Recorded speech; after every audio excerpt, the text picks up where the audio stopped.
ვისაუბრებთ დღეს საუბრის ტონზე. საუბრის ტონი, როგორც ბრენდის და ბრენდინგის დამახასიათებელი ერთ-ერთი მთავარი ატრიბუტი. საუბრის ტონი, ანუ TOV, ანუ tone of voice. და ზოგადად ხშირად მე შეიძლება ხან საუბრის ტონს ვეძახი, ხან tone of voice ვეძახი და თქვენც რაღაცნაირად ამ თემაში რომ მოშინაურდებით, თქვენც ეგრე იქნებით, იმიტომ რომ ხან ისე ვეძახით ხოლმე ინდუსტრიაში. რა არის საუბრის ტონი? ახლა თქვენ აი დღეს რო ლექციის სათაური წაიკითხეთ, ხო? აი რას ელოდით, რომ აი რაზე უნდა ვილაპარაკოთ? აი რა შეიძლება იყოს საუბრის ტონი? გქონდათ რაღაცა წინასწარი შეგრძნებები ან მოლოდინები, რომ აი რას შეიძლება შევეხოთ დღეს? აი მე გეტყვით. თუ თქვენ არ ერთვებით, მე თვითონ გეტყვით. მოკლედ საუბრის ტონი არის ის თუ როგორ საუბრობს ბრენდი. მარტივად რა ვთქვათ. ბრენდი არა, ნებისმიერი ადამიანი, ნებისმიერი პერსონაჟი, ვინ როგორ საუბრობს, როგორია, რა ხასიათია, რაზე აკეთებს აქცენტს და ასე შემდეგ. ანუ საუბრის ტონი ყოველთვის არსებობს, ანუ არ არსებობს უტონო საუბარი, არ არსებობს საუბარი, რომელსაც არ გააჩნია არანაირი მახასიათებელი, ის რომ მახასიათებელი არ გააჩნია, თუნდაც ეს უკვე ერთგვარი ვერდიქტი არის და შეიძლება რაღაც კონკრეტულ ტონს მიეკუთვნო და ნებისმიერი ინტერაქცია, რომელიც შედგება ორ მხარეს შორის, ანუ ადამიანებს შორის იქნება ეს ვირტუალური თუ პირისპირი, ნებისმიერი ინტერაქცია გააჩნია საუბრის ტონი. იქნება ეს საუბარი თუ დაწერილი. ანუ როცა ორ ადამიანი ერთმანეთში საუბრობს, გვაქვს რაღაცა მიმართვის ფორმები, გვაქვს სიტყვები, რომლებსაც ვიყენებთ, გვაქვს დამოკიდებულება, რომელიც იკვეთება ჩვენ საუბარში, ხო? აი თუნდაც ეხა მე მეტყობა აშკარად, რომ ძალიან უშუალო ტონით საუბრობ. ჯერ ერთი ინტონაციაზეც მეტყობა, ხო? იმიტომ რომ ინტონაცია ძალიან მარტივი მაგალითია იმისთვის, რომ მიხვდე თქვათ ადამიანს რა დამოკიდებულება აქვს შენდამი. მაგრამ მაშინ როცა დაწერილ ტექსტებს საუბრობთ, ინტონაცია არ არსებობს, ხო? შესაბამისად სხვა ატრიბუტებია ტექსტისთვის, რომელიც გვეხმარება, რომ სწორად განსაზღვროთ და მე ვმართოთ ეს საუბრის ტონი. ამიტომ, ხო, დღეს მთელი აქცენტი გვაქვს მაგაზე. საუბრის ტონი გარდა მიმართვის ფორმების, ანუ ერთი არის, რომ მოგმართავთ მე თქვენ, ხო, შენობით ან თქვენობით, რაც თავისთავად გულისხმობს იმას, რომ მოგმართავთ უფრო რაღაც მოწიწებით და აკადემიურად, თუ მოგმართავთ პირდაპირ და მეგობრულად, ხო? ეს უკვე ერთგვარი ვერდიქტი არის, უკვე ორ ნაწილად გავავით, ხო? კომუნიკაციის ფორმები. ერთი არის, რომ მოწიწებით აკადემიური ფორმით, მეორე არის, რომ პირდაპირ. უშუალოდ. ხანდახან ფამილიარულად, თუმცა ნახეთ, აი უშუალო ფორმა კიდე შეიძლება დაიყოს, რომ უშუალო, მაგრამ მაინც მეტნაკლებად აკადემიური, მაგალითად ისე როგორც ახლა ჩვენ გვაქვს, უშუალო პირდაპირ მეგობრული, მაგრამ პროფესიონალიზმის ფარგლებში, თუმცა შეიძლება იყოს კიდე რაღაც ფორმები უშუალობის ფარგლებში, რომელიც მაინც პროფესიონალიზმში ვერ ჩნდება, ხო? ანუ შესაბამისად ძალიან ბევრი განყოფილება და ქვეპუნქტი შეიძლება ქონდეს საუბრის ტონს, და როცა ჩვენ ვსაუბრობთ ბრენდის სახელით, ძალიან სტილიზებული და ხანდახან სტიგმატიზებული გვაქვს ის კონკრეტული მიმართულებები და ზუსტად ვიცით, აი რა ჩარჩოში ვზივართ და რას როგორ საუბრობთ და რას როგორ არ ვსაუბრობთ მაგალითად, ხო? და დღეს მთელი აქცენტი უნდა გავაკეთოთ იმაზე, რომ ერთი არის რომ ადამიანები ჩვენ ერთმანეთში ვსაუბრობთ, ეგ როგორია და პრინციპში მაინც რაც არ უნდა ვილაპარაკოთ ბრენდებზე, საკუთრივ ადამიანებს შორის ინტერაქცია ყოველთვის პრინციპში იგივეა, უბრალოდ ბრენდებს აქვს რაღაც თავისი მახასიათებელი და დღეს ჩვენი შეხვედრის მთავარი ასპექტი სწორედ ეგ არის რა, რომ დავუშვათ, წარმოვადგენთ ბრენდს. დავუშვათ, წერთ რომელიმე კომპანიის სახელით. დავუშვათ, გვაქვს ჩვენი კომპანია პირადად და გვინდა რომ ამ კომპანიის სახელით Facebook-ზე პოსტები დავწეროთ. თუნდაც, ხო? ან მეილებზე მოწვევები გავაგზავნოთ. თუნდაც. რა როგორ უნდა გავაკეთოთ? იმისათვის, რომ ჩვენი ტექსტები კარგად იკითხებოდეს, გასაგები იყოს, საინტერესო იყოს და რაც მთავარია, ტონი გქონდეს ისეთი, რომ ჩვენ სათქმელს ყოველთვის შეესაბამებოდეს და პლუს ამას გარდა ხანდახან ეს ძალიან კაია, თუ ეს შეგვიძლია, ხანდახან ხდება ისე, რომ ძალიან მარტივად შეიძლება მივხვდეთ, ვინ გველაპარაკება რომელი ბრენდი. ესე მარტივი მისაწევი არ არის, მაგრამ არის რაღაცა ცალკეული სიტყვები, განსაკუთრებით აი ქართულ რეალობაში რო წარმოიდგინოთ, არის რაღაცა ცალკეული სიტყვები, რომელსაც აი ზოგადი ცნებები. და მაგალითად თავისუფლება და мотиваცია და წარმატება და მიზნები და ასე შემდეგ, ხო? რაღაც სიტყვები არის, რაც თითქოს ზოგადია და თავისი შინაარსი გააჩნია, ლექსიკონში იძებნება. მაგრამ მაინც რაღაც ზოგიერთი სიტყვა შეიძლება უკვე ბრენდთან ასოცირდებოდეს, იმიტომ რომ ნუ კაპიტალიზმის ეპოქაში ცხოვრობ და ყველაფერი მეტნაკლებად რაღაცნაირად ჩვენებული ბრენდირებული გახდა. და იმისათვის რომ კარგად გავიგოთ ბრენდი რა არის. უნდა გავიგოთ რა ატრიბუტები აქვს ბრენდს, ხო? აი ეხა ის ყველაფერი ეს აქ ჩამოვშვი და ამის გარდა კიდევ ბევრი რამე. ხო? წარმოადგენს ბრენდს და ბრენდის მახასიათებლებს.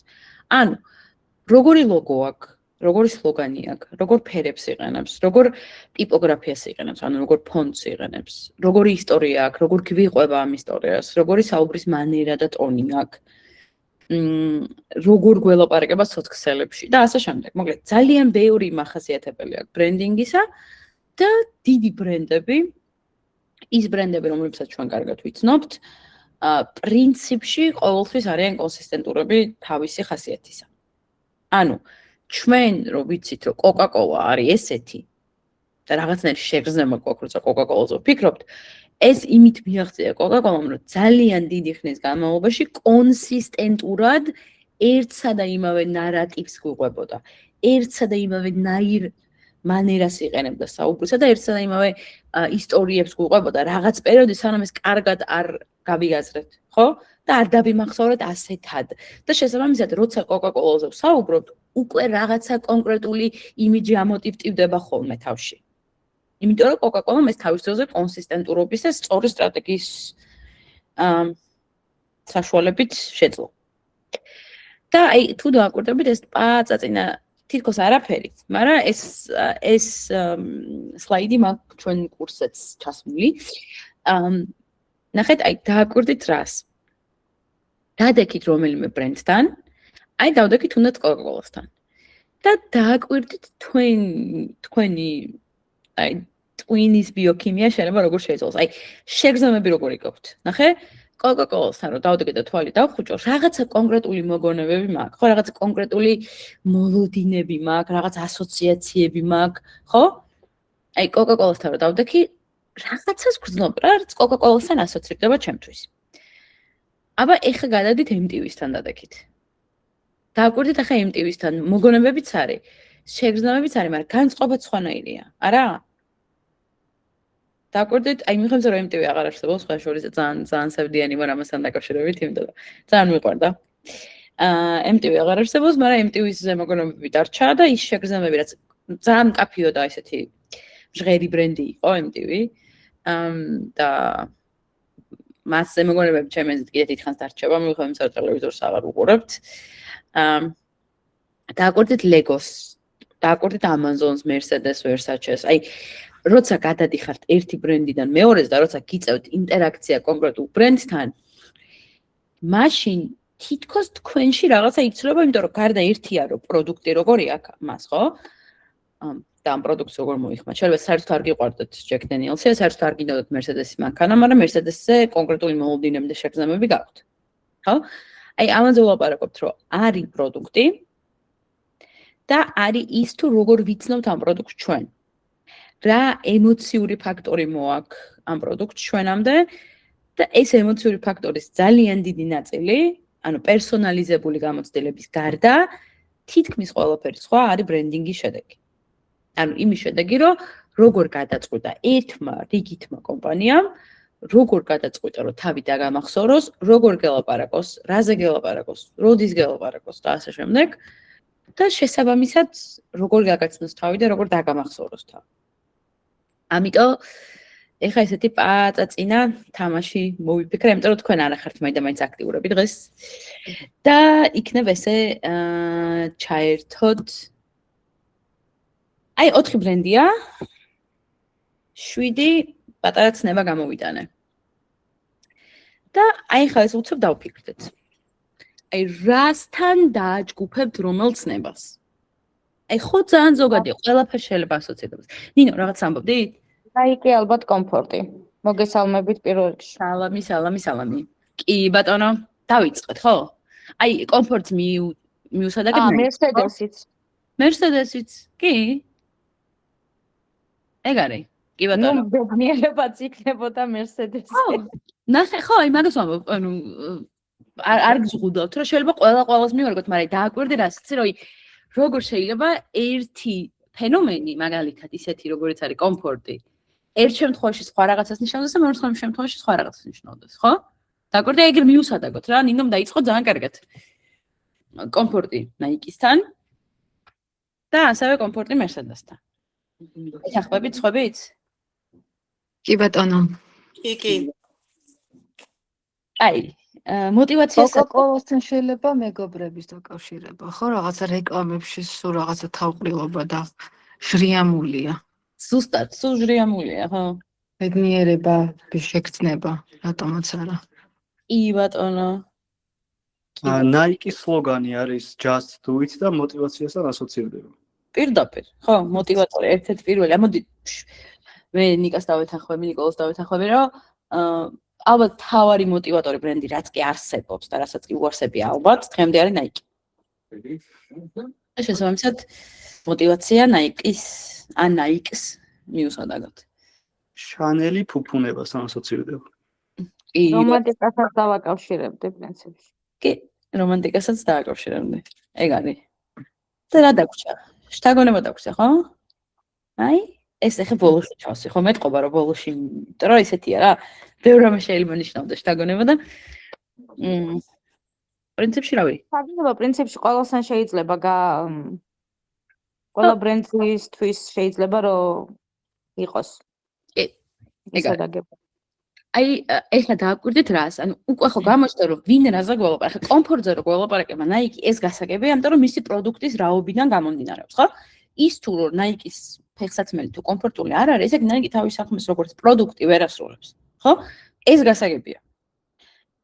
მაგრამ мотивაცია, ესე პირდაპირ თითქოს გამომდინარეობს, ხო? Nike-ის საქმიანობიდან, ხო, რომ სპორტია და ჯანსაღი ცხოვრების წესია და мотивაციას გაძლევს, რომ უკეთესი იყო, უფრო მეტი იوارჯეშო, უფრო მეტს მიაღწიო, ხო, მაგრამ მაინდამაც ახლა სხვა ბრენდებიც არიან, რომლებიც სპორტს მიყვებიან, მაგრამ ყველა მაინდამაც мотивაციას არ აწვება, ხო?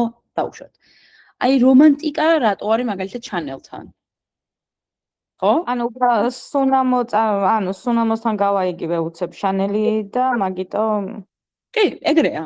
სუნამოები ძირითადად რატომღაც ყოველთვის რაღაცნაირი ფლირტის და რომანტიკული რაღაც სურნელი რაღაც რომანტიკის Čo მაინტერესებს, სხვა ასოციაციები თუ მოვიდეს, მაგალითად Mercedes-ი შეიძლება უბრალოდ დიდ ფულთან იყოს ასოცირებული. Coca-Cola საერთოდ არ არის ხა ჩემთვის პირადად მეგობრებთან ასოცირებული. Nike-სთან ერთად მახსენდება მაგალითად საერთოდ სხვა ბრენდები მახსენდება უფრო რომელიც უფრო კომფორტულია ჩემთვის ვიდრე Nike. ანუ რაღაცები ესეც ხო არის. Chanel-ი, ნუ წითელი პომადის ტუჩაცხი, რა ვიცი, ის არ გამხსენებია. Chanel-ი რაღაც, ანუ ეგრევე წითელი ტუჩაცხი გამახსენდა.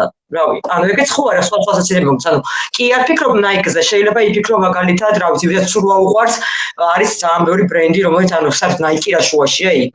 ხო ესეც არის. ზუსტად. აი, ნახეთ, ძალიან საინტერესო თემა წამოჭრა სოფიუმ.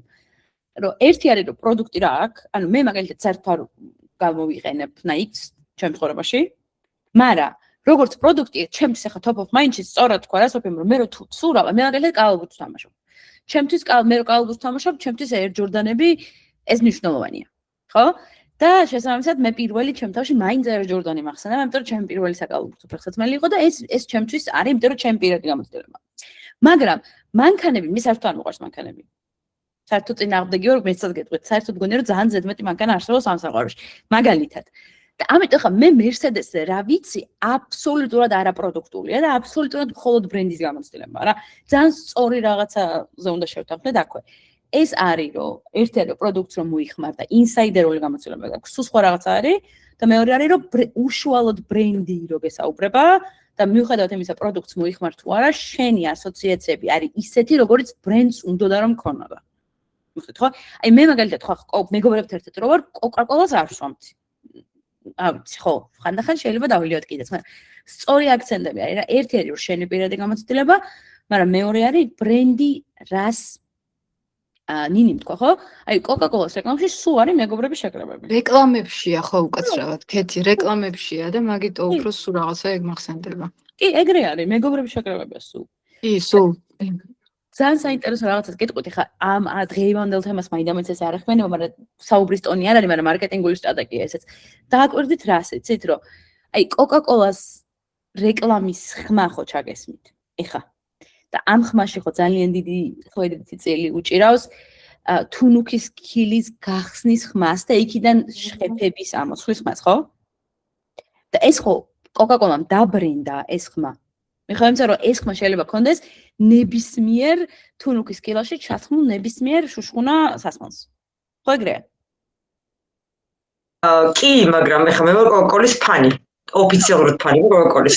არც მეგობრები საერთოდ არ მაინტერესებს და ცოტა სხვანაირად უყურებ, ანუ იქ ის არ არის მარტო კოკა-კოლა, ნუ ავიცი რომ კარგია არის და ზოგადად ჯანმრთელობის, მაგრამ ცოტა სხვანაირად უყურებ. ეგ თუნუქის ქილა საერთოდ არ მახსენდება კოკა-კოლაზე, მე მახსენდება პატარა ესე რომ ვთქვათ პლასმასის ბოთლი. ეგ მახსენდება, ანუ ადამიანები ხო სხვადასხვანაირები, იგივე ვთქვი მერსედესზეც, რა, ანუ მერსედესი არც რომანტიკასთან ასოცირდება ჩემთვის პირადად, ან როგორც კი მახსენდება, ეგ არის ძველი ფული, ესე ვფიქრობ რა, old money vibe-ები მოდის რა. რაღაცა რეტრო სტილი, რაღაცა სხვა თემაში, რაღაცა უფრო მეტი, უფრო კომფორტი, აი რაც არის, მეტი არაფერი რა, კომფორტი, old სტილი, რაღაცა, ანუ old money vibes. ეგ თემაა რა. თორე ეს თუნუქის ხმა საერთოდ არ მახსენდება, აი ეგრევე პლასმასის ეგრეთ წოდებული ბოდიში, ბოთლის გახსნა, რომ მიდი შენთვის არის პატარა, გადაკრავ გალევ ბედნიერი ხარ ეგ თემა. ხო, წაიღებ თუნუქისგან განსხვავებით ყოველის. ხო, წაიღებ, წაიღებ, კი, ეგ არის. ხო. ანუ ეგ არის, ნახეთ, აი ეს ერთი არის რომ სამხარებო გამოცდილება, იმიტომ რომ არ უნდა აგვერიოს რაღაცა რა, რომ ერთი არის რომ კოკა-კოლა როგორც პროდუქტი და პროდუქტი όμως შევდივარ მაღაზიაში ვყიდულობ და კოკა-კოლა როგორც ბრენდი. და ეს აი ძალიან სწორი რაღაცა ვთქვით რა, რომ ბრენდი არის ის, რასაც კონკრეტული კომპანია სტრატეგიულად გვაწვდის. პროდუქტი არის ის, რომელსაც ჩვენ ვიყენებთ და რომელიც ჩვენთან რაღაცა კონკრეტულ რაღაცებთან ასოცირდება რა. ამიტომ ეხლა რასაც ვლაპარაკობთ, ესე ერთმნიშვნელოვანი და ერთაზროვანი შეიძლება ყველასთვის ერთნაირი არ იყოს, მაგრამ ეხლა საუბრობთ იმაზე, რომ აი სტრატეგია რა აქვს. მაგალითად, მერსედესი მთელი კომუნიკაცია აგებული არის იმაზე, რომ კომფორტი და ფუფუნება. მიუხედავად იმისა, რა ღირს ეს კონკრეტული მანქანა. ან მაგალითად შანელი ყოველთვის რომანტიკულია, რაც არ უნდა გააკეთოს, პომადის რეკლამა იქნება, სუნამოს რეკლამა იქნება, სამოსი თითქოს რაღაცა ყოველთვის ფლირტის და რაღაცნაირი ესეთი ელფერი აქვს რა რომანტიკის ყოველთვის. და ესე პოზიციონირებს. ხო და აი Nike ყოველთვის მოტივატორი იქნება, ამიტომ ყოველთვის მოტივატორი იყო და დღემდეც ისეთი მოტივატორია, რომ აი როგორც ბრენდი, არა როგორც პროდუქტი. როგორც ბრენდი, Nike-ზე დიდი მოტივატორი დღეს მე მგონი ისევ არ აყავს. ქართულ ბაზარზე არიან ბრენდები, რომელიც ამას კარგად აკეთებენ, მაგრამ საერთაშორისო ბაზარზე ცოტა ჭირს. ამიტომ შევთანხმდით, რომ რაღაც ნებები არის, რომელიც ბრენდებმა მიისაკუთრეს. თქვით, რომ ეს კოკა-კოლის თუნუქის ქილის გახსნის ხმა მიისაკუთრა კოკა-კოლამ, მიხედავთ, რომ მისი არ არის. ასევე მიისაკუთრა მაგალითად სანტა-კლაუსის ამბავი, იმიტომ რომ მაინც სამხარში საფარგლო ქარავანზე მიუხედავად იმისა, რომ კოკა-კოლას, ძალიან დიდი ხანია, რა ვიცი, უხსოვარ დროდან აღარ ვსვამ. მაგრამ დავდევს ქარავანს საახალწლო დღეებში ჩვეულებრივად. ზუსტად მე და დედა ჩემი მეგობარი ცხოვრობს ვაჟას ბოლოში და ის დამიეკავს, რომ არიქა მოდიან შენკენ და მე უკვე ყაზბეგზე რომ ჩამოვხვევენ, ყაზბეგზე ვდგავართ მე და დედა. აი და ველოდებით ესეთ არჩევით. ანუ ოღონდ არც მე და არც და კოკა-კოლას არ ვსვამთ. ვსვამთ ახლა 1000 ერთხელ, მაგრამ ესე რა, რომ აი სახში ვიყიდოთ არ აი კი, განწყობა მოაქვს მარტო, ჩემთვის რეკლამას. და ეს ვიცით ხო, რომ კოკა-კოლას და სანტა-კლაუსის როგორც ფიგურის და აი პერსონაჟის თემა რომ ძალიან დიდწილად კოკა-კოლას გამოწვეულია. ესე რომ აი ამდენად რადიკალურად საინტერესო პერსონაჟია. იმიტომ რომ არ იყიდება გამაგრილებელი სასმელი ახალ წელს და რაღაცნაირად მოგვიწია რომ ამოგვეწია ეს თემა, ხო? აი დაახლოებით ეგეთი ამბავი არის, აქ მოვაგროვე დღეს უცებ მე რა რო ზამთარია. დაახლოებით იგივე ვარიანტი იყო რა, ლუდი ზამთარში უფრო ნაკლები იყიდება, ვიცით. რიცხვები ესე ამბობს, რომ ლუდი ზამთარში უფრო ნაკლები იყიდება, იმიტომ რომ ლუდს ის გამაგრილებელი თვისებაც აქვს, ეს არ ჭირდება ზამთარში და რა თქმა უნდა, ხო ვიცით ლუდი გვიყვარს სვამთ ზამთარშიც და ზაფხულშიც, მაგრამ მე რა რო ზამთარია, რაღაც კუთხით ეხმიერ იმასაც რომ ხო, ანუ პირდაპირ მნიშვნელობით ზამთარია, როგორც სეზონი, მაგრამ ზამთარი ასევე როგორც სევდა და რაღაცა სირთულე დაუშვათ, ხო? ესეც შეიძლება და ყოფილა. აქ მოვაგროვე რაღაცა სლოგანები, რომლებიც კონკრეტულ ბრენდებს გამოუყენებენ კონკრეტულ პერიოდებში, ზოგი არის სამარად ჯამოთ, რასაც იყენებენ ის ერთი მთავარი სლოგანი, ზოგი არის კამპანიური სლოგანი და აი დააკვირდით, რაზე აკეთებენ აქცენტებს. ნახეთ, აი 25-60 გახსოვთ? გადაზიდვის სერვისი. ამიტომ აი ხო აღარ დაგვაუწყდება არავის 25-60. მას არ დაგვავიწყდება. აი მე გამახსენდა აფთიანებს, ანუ Red Bull-ზე იყო ეს აფთიანებს და მაგის გამო Red Bull-მა საკმაოდ დიდი თანხა დაკარგა, როგორც იცი, რომ უჩივლეს. ეგეც ხო იყო, როგორც მახსოვს რაღაცა რამოდენიმე წლის წინ. უჩივლეს, რომ რეალურად ეგონა ადამიანს რომ დააფთია რაღაცა იყო რა, ეგეთი რაღაც მოარული ამბავი, კი. იყო, მაგრამ დაკარგათ. it gives you wings და ნუ როცა გინდა რომ კონკრეტულ ბრენდს მოუგოს სასამართლო და შეგიძლია იპოვო, ანუ თქვა რომ მე მართლა ვიფიქრე რომ ფტებს. კი, და ხო, არ ვიცი რომ მოიგეს ეს სასამართლო და საკმაოდ დიდი თანხა დაუჭდა Red Bull-ს მაშინ.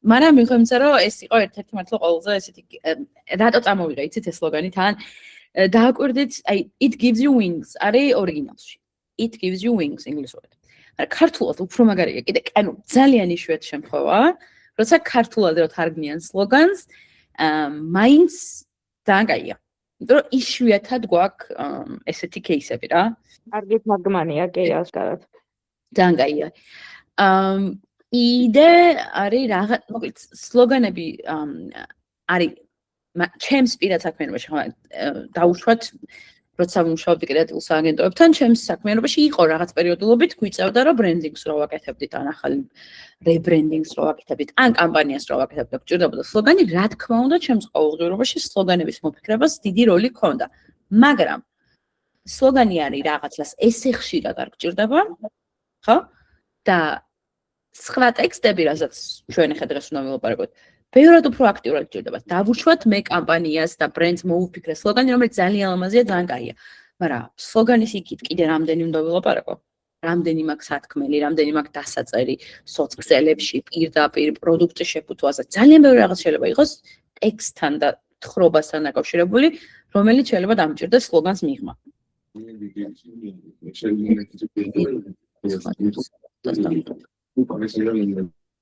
ხო და ამიტომ დღეს კი საინტერესო და კი ჩვენ ბრენდებს სლოგანებით ვცნობთ, მაგრამ სინამდვილეში სლოგანების მიღმა ბევრად უფრო პრაგმატული და ყოველდღიური საჭიროებები დგას, რომელიც უნდა დავაკმაყოფილოთ და რომელიც არც ისე უინტერესოა, როგორც ჩანს ხოლმე რა.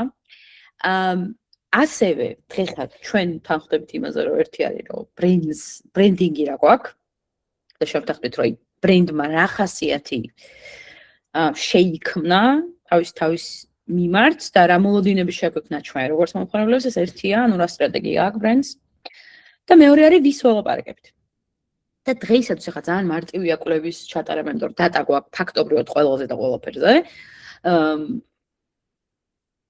ანუ მაგალითად ახლა დღეს ყველას მათ შორის თქვენს შეგიძლიათ რომ თუნდაც აი ყველაზე მარტივი Facebook-ზე რო გავუშვათ რეკლამა ხო? ზუსტად შეგიძლიათ მოარგოთ კონკრეტულ სქესს, ასაკს, კატეგორიას, ჰობის, პრიორიტეტებს, ანუ რა გვერდები აქვს გამოწერილი, რა ინტერესები აქვს და ასე შემდეგ. ეს დატა უკვე იმდენად დიდია და იმდენად ყოვლის მომცველია, რომ არ არსებობს, რომ შენ რაღაც საჭიროება გქონდეს ესეთი ზოგადი დემოგრაფიული მაჩვენებლებისა და ვერ დააკმაყოფილო შენვე, იმიტომ რომ იმდენად დიდი არის ჩვენ digital footprint, ანუ იმდენად დიდი არის მასალა, რომელიც საჯაროდ დევს და მომხმარებლებს ინფორმაციის მიღება ბევრად უფრო მარტივია, ვიდრე ვთქვათ, იყო მანამ სანამ დატა არ არსებობდა რა.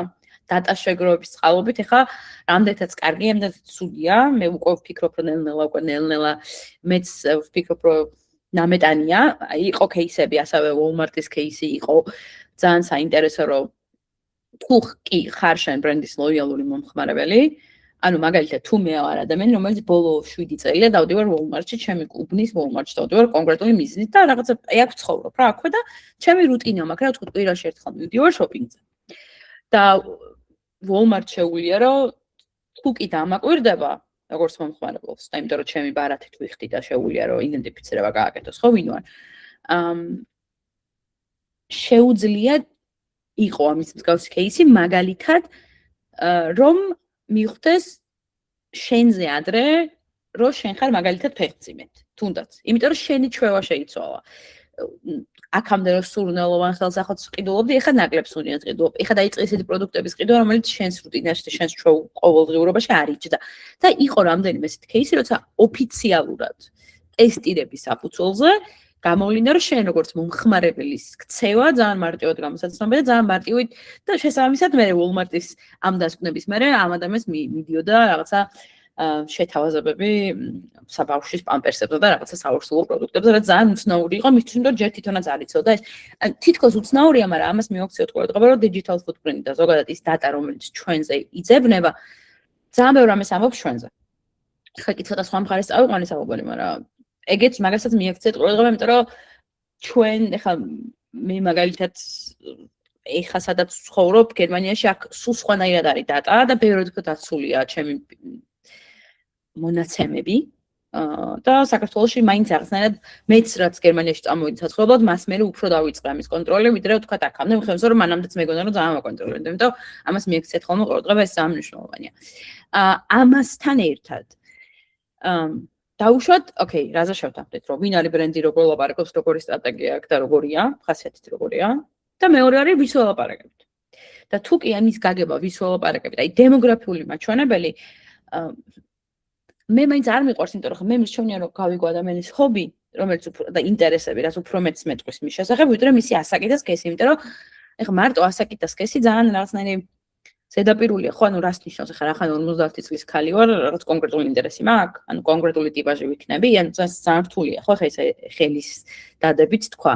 ამიტომ ინტერესები ჩემთვის უფრო საინტერესოა, მაგრამ არის რაღაც კონკრეტული კატეგორიები და კონკრეტული ასაკი, მაგალითად არის დავუშვათ საქართველოში ვაკეთებ პროდუქტს, რომლის მომხმარებელთა ასაკი იწყება 16 წლიდან ან 17 წლიდან. მე ხო ვიცი რომ 17, 16, 18 მონაკვეთში მოზარდები შეიძლება ეხლა არ აბარებენ უნივერსიტეტში, მაგრამ უნივერსიტეტში ჩაბარება მათთვის ძალიან აქტუალური თემაა. ხო შეიძლება თვითონ არ აბარებდნენ, მაგრამ მათი კლასელები აბარებენ, მათი მეგობრები აბარებენ, ეს აქტუალური თემაა მათ ყოველდღიურობაში, ამიტომ მე მაგალითად უკვე რაღაცა დამატებითი ინფორმაცია მათ შესახებ მაქვს. ან მაგალითად თუ კი არის 65+ მამაკაცი საქართველოში, მე ვიცი რომ ის ახლა სამყარო ასაკში გავიდა და მის ცხოვრებაში რაღაცა შეიცვალა. ამიტომ ეს დემოგრაფიული მაჩვენებლები რა თქმა უნდა ეს ზედაპირულად როცა 10,000-ობით ადამიანებზე საუბრობ, ძალიან რთულია რომ ეს ერთი ხელის მოსმით ყველას რაღაც ერთი იარლი მიეწებო, თუმცა რაღაც დამატებით ინფორმაციას გაძლევს. ანუ ესე იგი, რაზე შევთანხმდით რა რომ ვინ ვართ ჩვენ, როგორც ბრენდი, როცა ბრენდის სახელით ვაპარაკობთ და ვის ველაპარაკებთ? ვინ არის ჩვენი მომხმარებელი? აი, მე მაგ ეხა ჩემს სამუშაო პროცესში, ეხა რო გითხრათ რომ სადმე ამომიკითხე და სადმე კვლევა ჩავატარე და აკადემიური წყაროდან მიღებული ინფორმაცია მაქვს. არა.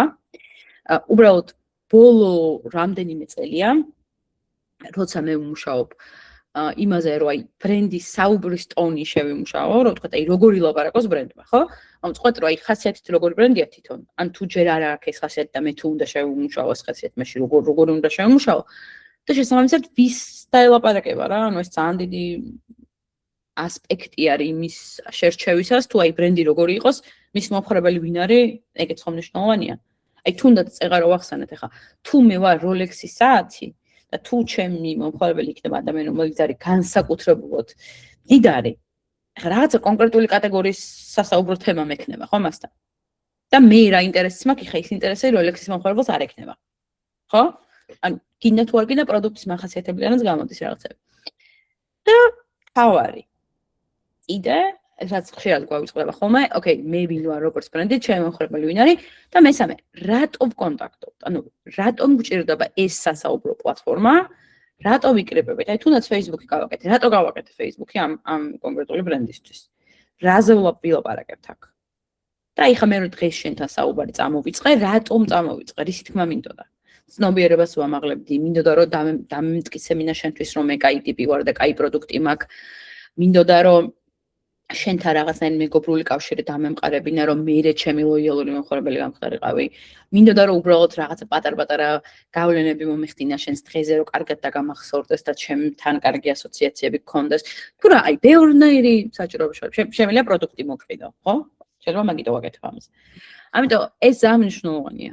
თუ კი ამ სამ კითხვაზე მე პასუხი მაქვს. ეს პირადად ჩემი გამოცდილება, როგორც ვთქვი, აკადემიური წყაროდან მიღებული ეს არ არის, მაგრამ თუ კი მე მაქვს ამ სამ კითხვაზე პასუხი, მე შემიძლია ზუსტად გავწერო საუბრის ტონი ისეთი, რომელიც ვიცი რომ იმუშავებს.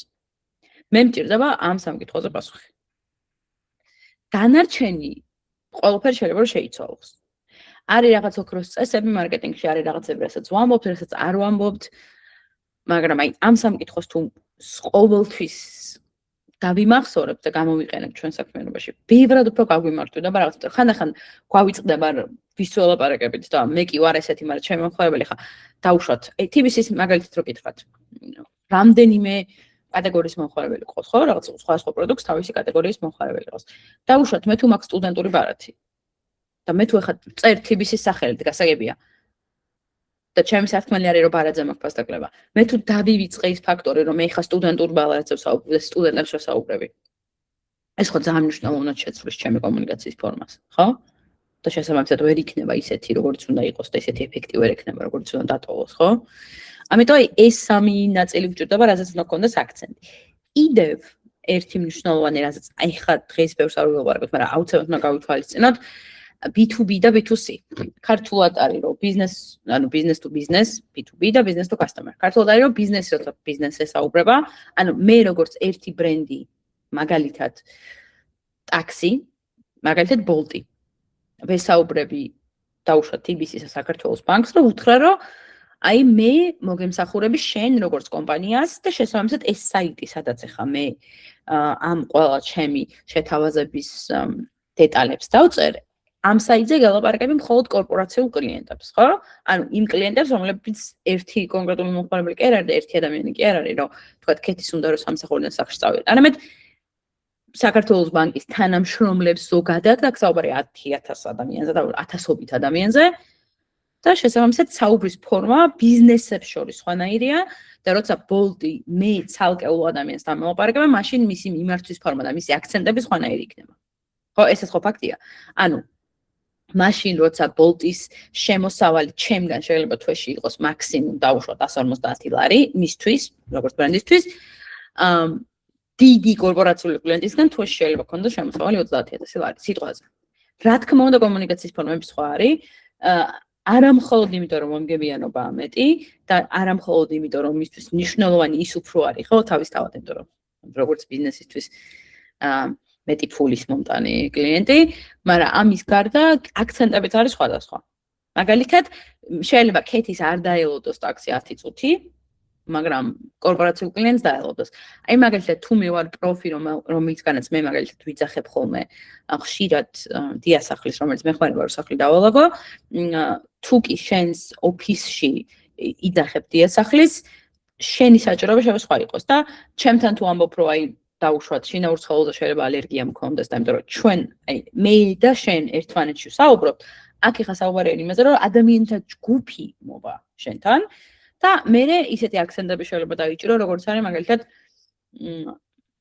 რამდენ ხანში განიავდება ოფისი ან რამდენ ხანში შემილია რომ გავაგრძელო მუშაობა და რაღაც სულ სხვა აქცენტებია, სათქმელიც სხვა გვაქვს, შემოსავალიც სხვა გვაქვს, ინტერესიც სხვა გვაქვს და შესაბამისად დამოკიდებულებებიც სხვადასხვანაირია. ამიტომ ამასაც ვაქცევთ ყურადღებას, რომ ვის ველაპარაკებით ერთჯერად მომხმარებელს, რომელიც ან თუნდაც მრავალჯერად, მაგრამ ხა 1000-ში ერთხელ, თუ ველაპარაკებით კორპორაციულ კლიენტებს, რომლებიც ბევრად უფრო მეტ მოგებას აძლევენ ბიზნესს და შესაბამისად მათთან ცოტა საუბრის მანერაც და ფორმაც და დამოკიდებულებაც ცოტა სხვანაირია.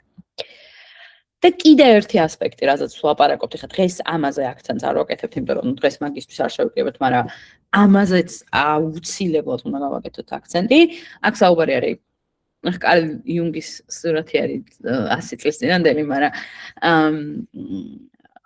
პატარა შესავალს გავაკეთებ, რომ აი სუსტად 100 წლის წინ დაახლოებით 20-იანებში კარლ იუნგმა რო გააკეთა კარლ იუნგმა დიდმა ფსიქოლოგმა რო გააკეთა კვლევა და ადამიანები დააჯგუფა რაღაც კონკრეტულ კატეგორიებში, ხა რომ რა თქმა უნდა დღეს 2026 წელს ჩემთვის ეს ძალიან უცნაურია, რომ ადამიანები რაღაცა კონკრეტულ კატეგორიებად დავყოთ. თუმცა ის რომ 12 არქეტიპი, ანუ ადამიანების პოზიციონირების და მათი მახასიათებლების რაღაც კონკრეტული 12 კატეგორია გააკეთა, ეს 12 კატეგორია დღეს ძალიან აქტუალურად ჯდება ბრენდების არქეტიპებში. ანუ როცა მე ვლაპარაკობ იმაზე, რომ როგორია ეს კონკრეტული ბრენდი, ანუ როგორ იქცევა, რა მახასიათებლები აქვს, რა ხასიათი აქვს, რაზე აკეთებს აქცენტს და როგორ მე ვლაპარაკება, აი ეს 12 არქეტიპი არის, რომელსაც მივაკუთვნებთ ხოლმე კონკრეტულ ბრენდებს. ეს 12 უცებ ჩამოვთვლით. კვლევარი, ანუ ექსპლორერი და ბევრი ბრენდი არის, რომელიც ახლა უცებ შეიძლება გაგვახსენოთ, რომლის ხასიათიც არის, რაღაც აღმოაჩინოს და რაღაც ახალი ნახოს. არის მმართველი, ძირითადად ფუფუნების ბრენდების ახასიათებთ ხოლმე, არის მზრუნველი და აქ ნებისმიერი პროდუქტი შეიძლება იყოს, შეიძლება დაიწყოს საბნით, დამთავრებული რაღაც სასმელით. შეიძლება იყოს მეამბოხე და ხშირად არიან ბრენდები, მაგალითად მანსი და დოქტორ მარტენსი და ბევრი ესეთი ბრენდი, რომელიც რაღაც ცოტა სუბკულტურას წარმოადგენს, მაგალითად ჰარლი დევიდსონი და ასე შემდეგ. არის მასხარა ხუმარა ტიპი, რომელიც სულ რაღაცებს მაიმუნობს და სამეგობროში ხო ყავს ეგეთი ტიპები, მაგრამ აი ბრენდებიც არის. მაგალითად M&M's არის ეგეთი რა, Old Spice არის ეგეთი. არის მოყვასი არა, ლავერი, უფრო არის სურო ფლირტაობს რა ეგეთი. აი მაგალითად ძირითადად თავის მოვლის ბრენდები, დიდი ნაწილი განსაკუთრებით ნიშური ბრენდები, საშუალო და უბრალოდ მაღალი და ნიშური კატეგორიის ბრენდები ხშირად აი ეხას ფლირტის ენით ვისაუბრებენ, მაგალითად როგორც შანელზე ვისაუბრეთ, ხო? თუ დავგვირდებ და იმ Saint Laurent-იც, Estée Lauder-ც ყველა, ნუ დაფიქრდეთ. რომელის რეკლამა ცდება რაღაც რომანტიკის და ფლირტის ჩარჩოებს. თითქმის ძალიან იშვიათად ხდება ეგეთი რაღაცა რა. ხანდახან არის ხოლმე, მუგლერს ქონდა მაგალითად რა, ცოტა თავისუფლება და ცოტა ისეთი თავქარიანი ქალების წამოწევა, რაც არც ფლირტი იყო და არც რომანტიკა და იყო რაღაცა სხვა, თუმცა მაინც რაღაცნაირად ამ პარიზულ ვაიბებში ვრჩებით ხოლმე. არის კიდე კრეატორი, ანუ რომელიც სულ რაღაცას ქმნის და სულ რაღაცას აკეთებს, მაგალითად Adobe, YouTube, Lego და ასე შემდეგ. არის innocent ტიპი, რომელიც სულ რაღაცა შენთვის ძვირფას გრძნობებს ეხება და აი მოგონებები, ბავშვობა, მეგობრების სიყვარული და ასე შემდეგ. არის ბრძენი, რომელსაც სულ რაღაცა ჭკუას მოკითხავ, ანუ გეგულება, რომ იცი რომ მისი სახელი სადღაც არის ეგის რაღაცას უკვე ნიშნავს. არის ევრიმენი, იგივე რეგულარი, რომელიც თითქოს ყველასთვის არის და აი მაგალითად IKEA. ხო, ანუ აი ყველასთვის არის რა, ის იმასთვისაც, იმისთვისაც ყველასთვის და რაღაც თითქოს ზედმეტად პრეტენზიული ხასიათი არ მაქვს რა, მოგერკებით ყველას. არის გმირი, რომელიც მოტივაციას გაძლევს, რომ იყო უკეთესი, მაგალითად Nike, მაგალითად ჩემი აზრით საქართველოს ბანკი, რომელიც ძალიან კაი მაგალითია ამისი და არის ასევე ჯადოქარი, magician-ი, რომელიც გეუბნება, რომ აი აქამდე რაც შეუძლებელი იყო, თუნდაც ტექნოლოგიურად, თუნდაც პროდუქტულად ჩემი მეშვეობით ეს შესაძლებელია და სულ ამაზე გელაპარაკება, რომ აი მე თუ რაღაცას ხელი მოვკიდე, ესე იგი ძალიან მნიშვნელოვან ცვლილებებს წამოვჭრი. და ხაი, ეს ამაზე უფრო მეტი, ცოტა უფრო მეტი აქცენტი გვექნება კურსის განმავლობაში, ვინც მოხვალთ კურსზე, მაგრამ აი დაგვირდით, რომ აი ბევრ სხვა ასპექტს შევეხეთ, აი რა კვლევას ვაკეთებთ, რას ვიძიებთ, რა კითხვებს ვამთ, მანამ სანამ საუბრისტონ შევარჩევთ და ძალიან ბევრი ასპექტი აქვს ამას რა, ანუ თუმცა ხა ისეთ დიდი ბრენდის სახელით, მე მაგალითად საუბრობ TBC-ის სახელით, ხო? მისაუბრია ისეთ დიდი ბრენდების სახელით, როგორც არის მაგალითად Microsoft-ი, OpenAI, Google-იც და მაგალითად Lamborghini და ასე შემდეგ. ხო, აი რაღაც ბრენდებთან მიმუშავია, რომლებიც სხვადასხვანაირად ლაპარაკობენ. ახლა რანაირად შემიძლია რომ მე თუ ჩემი პირადი გამოცდილებით ვსაუბრობ, რანაირად შეიძლება რომ ქეთი დიასამიძე Porsche-ს და Lamborghini-ის სახელითაც ლაპარაკობდეს და Google-ის სახელითაც ლაპარაკობდეს და TBC-ის სახელითაც ერთნაირად. ხო, ვერ იქნება ეგრე. მაგრამ ქეთი დიასამიძე აღარ არსებობს, ეგ არსებობს ბრენდი. და მე უნდა ვიცოდე აი ამ ბრენდის სახელით როგორ დავწერო. და აი ეს ასპექტები ხარაც მოვაკუჩე და მომაგროვე დღეისათვის ეს არის რაღაცები, რაც პასუხები გჭირდება და რისი გადააზრებაც გჭირდება იმისთვის, რომ სწორად შევარჩიოთ საუბრის ტონი და მერე ახალი გამოწვევები იწყება, რომ ეს საუბრის ტონი როგორ მოარგო სხვა პლატფორმას, როგორ შეინარჩუნო კონსისტენტურობა, აი მაგალითად ესეთი თუ გადაწყვეტე რომ იყო, აი ყოველთვის როგორ იყო ესეთი. და აი LinkedIn-ზეც ეგეთი როგორ იყო და TikTok-საც ეგეთი როგორ იყო რა. და ეს ძალიან საინტერესო თემებია, რასაც მე უკვე მთელი თავისი ცალკე დიდი აღმოჩენები მოყვება ხოლმე. კიდე ერთი ასპექტი, რასაც მე უნდა გელაპარაკოთ დღეს და მოვჩი, პრინციპში თითქმის, არის ის, რომ ეხლა რასაც ვილაპარაკეთ, ეს იყო ბრენდული ნაწილი და კიდე რაც ჩვენი კურსისთვის არანაკლებ მნიშვნელოვანი, მე ვიტყოდი, კიდე უფრო მნიშვნელოვანი არის ინტერფეისული ნაწილი. ანუ ჩვენს კურსს ქვია UX UI copywriting-ი, რაც ნიშნავს, რომ copywriting-ი რახან არის სიტყვა, ესე იგი მარკეტინგულ ნაწილსაც მოვიცავთ და UX UI რახან არის, ესე იგი ინტერფეისულ ნაწილსაც მოვიცავთ. ამიტომ ერთი არის, რომ ბრენდის სახელით დავწერთ ტექსტებს, სადაც შეგვიძლია, რომ ბრენდის ხასიათი შევინარჩუნოთ, მაგრამ არის კიდე ტექსტები, რომლებიც არის სანავიგაციო ტექსტები. მაგალითად, ღილაკების სათაურები, ქვესათაურები, ჰედერი, ფუტერი, ნოტიფიკაციები და ასე შემდეგ. ხო? აი მან რა ვშორებით. და აქ როცა შევიკრიბებით, თუ შევიკრიბებით კურსზე, იქ ცალკე ამაზე დიდი აქცენტი გვექნება, მაგრამ ჩვენი მიზანი ამ კურსის განმავლობაში არის, რომ რაღაცნაირი ორივე უნარი შევიძინოთ. ერთი არის რომ მარკეტინგული წერა შევძლოთ და ამ პროდუქტის პოზიციონირებას სწორად გავაკეთოთ, ან უკვე შერჩეული საუბრის ტონის სწორად გამოვიყარეთ და მეორე არის რომ მის მომხმარებელი რომელიც ჩვენს პლატფორმაზე შემოვა და აქ საუბრობთ მხოლოდ ინტერფეისულ ტექსტებზე, ანუ ვებსაიტის და აპლიკაციის ტექსტებზე, აი ის მომხმარებელი რომელიც ჩვენთან შემოვა, ყოველთვის ხვდებოდეს რას აკეთებს, როგორ აკეთებს, თუ რეგისტრაციას გადის, მარტივად გაიაროს, თუ პროდუქტს ყიდულობს, მარტივად იყიდოს და ასე შემდეგ. ეს არის ცალკე უნარი, რომელსაც მე გამოვიმუშავებთ, ანუ პირველი ნახევარი კურსის არის მარკეტინგული და მეორე ნახევარი არის უკვე რო დიზაინ ასპექტები შემოგვაქვს ნელ-ნელა, დიზაინის ცოტა ტექნოლოგიები და ცოტა დიზაინი და რაღაცნაირად გადავდივართ UX-ის მიმართულებით და ქმნით იმ პოზიციას, რომ ბრენდისთვის ბიზნესის წარმატება არის უპირატესად ჩვენთვის UX წერლებისთვის არის ადამიანის კონკრეტული საჭიროების სწორად დაფარვა და ის რომ მე კი არ მოგანდომო რომ შე რაღაცა იყიდო, არამედ თუ შე რაღაცის იყიდო გადაწყვეტილი, მე დაგეხმარე რომ მაქსიმალურად მარტივად იყიდო. თუ შენ გინდა რომ ჩემი პროდუქტი გააუქმო, მე დაგეხმარები რომ შენ მაქსიმალურად მარტივად გააუქმო ეს პროდუქტი.